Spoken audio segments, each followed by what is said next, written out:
Quando você descobrir isso aqui que eu vou te contar, você vai entender por que você não consegue o que você tanto sonha. Ó, senta que lá vem a história, pega seu cafezinho. Vou pegar o meu aqui daqui a pouco, já ali tava fervendo um leitinho pra tomar o meu café. Sabe por que você não consegue, gente? O que tanto você almeja, né? Talvez a palavra seja essa, porque falta algumas coisas na sua vida. E eu vou te contar uma história aqui que é um meio extensa, é um meio grande, mas você vai entender porque muitas vezes você diz, Cláudia, mas eu não consigo. Não dá certo para mim. Ninguém me ajuda, ninguém me apoia, não sei o quê, não sei o quê. Eu quero que você vai entender aqui o passo a passo por que é que você não consegue. O ano era 2001. Eu cheguei aqui na minha cidade, nessa cidade que eu moro atualmente, em 2001. A minha filha estava com 6 meses. Com 3 meses que eu estava aqui, eu engravidei do meu filho, do Samuel. E aí foi uma longa história, né? Eu vou tentar resumir o máximo possível, enxugar aqui, que eu quero chegar na parte do trabalho para vocês, então eu não vou entrar em outras áreas, mas algumas coisas eu vou ter que falar, porque essa parte que eu vou falar depende de uma outra parte. Então, eu não vou dar nomes, mas as pessoas que estão me acompanhando aqui, que me seguem, elas sabem do que eu tô falando, então eu não vou ser antiética, não vou usar nome de ninguém, tá? Então eu posso usar um nome fictício para ilustrar e trazer a situação. O que eu quero passar, porque o que importa aqui é o que você vai fazer, como é que você vai pensar, como é que você vai agir. O que eu fiz, tá? O que precisou eu fazer.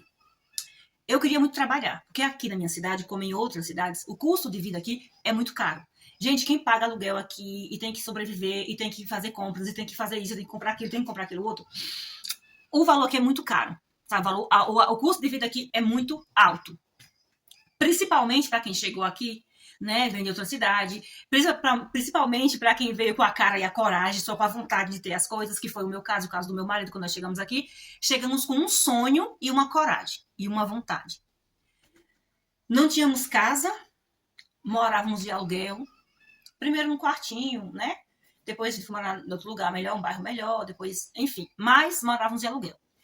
Aí, por isso que eu falo que essa parte que eu vou falar depende dessa aqui. Eu queria muito trabalhar. E eu falava com Deus, Deus, eu quero um trabalho que seja assim, assim, assim, porque o meu marido não gostava que eu trabalhava. Como muitos maridos não gostam, né? Que as mulheres trabalham fora de casa. E eu dizia, Deus, trabalhar em loja é o dia todo. Aí eu fui conversar com algumas irmãs que trabalhavam em loja. E eu, como eu trabalho na loja? A irmã disse, irmã Cláudia, é bem puxado. Se tivesse como eu fazer outra coisa, eu fazia, porque eu entro tal hora, eu saio tal hora, depois eu volto tal hora, depois eu saio tal hora. Tem vezes que até excede o meu último horário, né? Que é o horário dela retornar para casa, que é o final do dia. Às vezes até 8 horas ela ficava da noite, ela ficava às vezes até 21 horas, porque quando era final de ano, né? Para arrumar as coisas, para. Enfim, ela disse que era muito trabalho. E aí eu não me encaixava. Por quê? Porque eu tinha 2 crianças pequenas, o meu marido não queria que eu trabalhasse de jeito nenhum, era uma briga, até na possibilidade de falar do trabalho, eles não gostavam muito. E aí eu tinha que ser uma mulher sábia e entender que aquele trabalho que eu queria não era para mim, mas eu queria um outro trabalho. Mas eu achava possível. Eu ficava me perguntando como que eu ia procurar esse emprego, aonde que eu ia, com quem que eu tenho que falar, aonde é que eu tenho que ir. Eu não sabia nada disso. Eu quero chamar a sua atenção, é para isso. Por isso que eu falo, se mexe. Mesmo errando, se mexe, gente. Porque quem não se mexe não sabe fazer nada, fica só parada aqui no mundo das ideias e não age. É já o primeiro ponto, tá? E eu queria muito esse emprego dos meus sonhos, porque era o único emprego que não ia ter confusão na minha casa. Eu achava que não ia ter. Mas, de certa forma, não teve, né? Teve outras situações, mas não por causa do emprego em si. Mas eu queria muito, né? E eu ficava pensando, com quem que eu falo? Aí eu comecei a falar com as pessoas que eu conhecia próximas de mim. Irmã de igreja, menos vizinho, porque eu não conhecia muitos vizinhos que não eram da igreja. A gente só tinha acesso às pessoas da igreja. E as pessoas diziam, não sei com quem fala, não sei onde que resolve isso. Enfim, eu perguntava um monte de gente e ninguém nunca sabia. Essa parte eu quero que você esteja bem atenta. Presta atenção, porque a maioria das pessoas que eu perguntei aonde era, com quem eu ia falar, quando que era, sabiam. Só não queriam me contar. Mas tudo bem. Conversando aqui, conversando ali, pergunta para um, e eu tava focada. Seja obcecada pelos seus sonhos. Por menor que seja, para outras pessoas é pequenininho, para você é grande, é o que você quer. Tá falando sobre você, não tá falando do sonho do outro. Cada um tem sua individualidade, cada um tem sua particularidade, cada um define o que é sucesso, né? Para mim, sucesso é ser uma mulher dona da minha vida, dona dos meus sonhos, realizadora dos meus projetos. Para mim, isso é sucesso. Beleza. Eu comecei a perguntar a algumas irmãs, né, algumas pessoas, e ninguém nunca sabia me informar de certo quando que ia ser e com quem eu tinha que falar. E eu comecei essa busca intensa de perguntar, ô irmã, você sabe, né, que faz esse tal aqui, esse emprego? Fala com quem? Ô irmã Cláudia, eu não sei não, mas se eu souber eu te falo. E essa que dizia, se eu souber eu te falo, ficou sabendo, mas não me falou. Aí talvez você pergunte, Cláudia, mas talvez na época ela realmente não sabia. E depois que ela ficou sabendo, aí você não perguntou e teve essa, né, esse negócio, essa falta de informação entre vocês duas. Não. Eu fui no mesmo ano, no mesmo mês, falar com essa pessoa e ela falou que não sabia. E tá tudo certo. Por isso que eu tô falando que é sobre você, não é sobre o outro. Tem pessoas que realmente não sabem te ajudar, mas tem pessoas que sabem te ajudar, sabem como fazer, mas não vai fazer. Mas também não é para você ficar chateada, porque aqui é sobre você, é sobre os seus processos, sobre o seu amadurecimento, sobre as suas experiências com Deus e com você. Eu quero chamar você para isso daqui. Sai do vitimismo e se coloca como autorresponsável pela sua vida e pela sua história. Beleza. Fui em uma, fui em outra, ninguém falava nada. Eu ficava triste? Eu não ficava, gente. Eu me abalava? Eu não me abalava. Eu me abatia? Eu não me abatia. Eu só ficava na minha cabeça pensando com quem que eu tinha que falar. Quem era que tinha essa informação para me dar? Não tinha. Aí uma irmã da Igreja Batista, ela disse, olha, Cláudia, o prefeito atende na casa dele toda segunda-feira cedo. Acho que ele começa a atender das 8 da manhã até as 10 horas. Seria legal se você fosse lá, quem sabe, se ele não tem notícia para você. Aí eu fui. Nisso, eu tinha perguntado a tanta gente, eu fiquei mais ou menos uns 6 meses perguntando, de volta e meia, aguardando alguém que trabalhava na área, perguntava, ninguém sabia. Aí eu fui.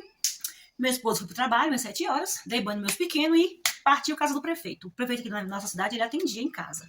E a gente foi lá conversar. O prefeito, muito educado, gente boa, tudo bem, tarará, né? Ele disse, olha, eu não vou poder te ajudar com esse emprego, com essa vaga, porque você não tem um segundo grau. Você tem um segundo grau? Ele perguntou antes, você tem um segundo grau? Eu falei, não.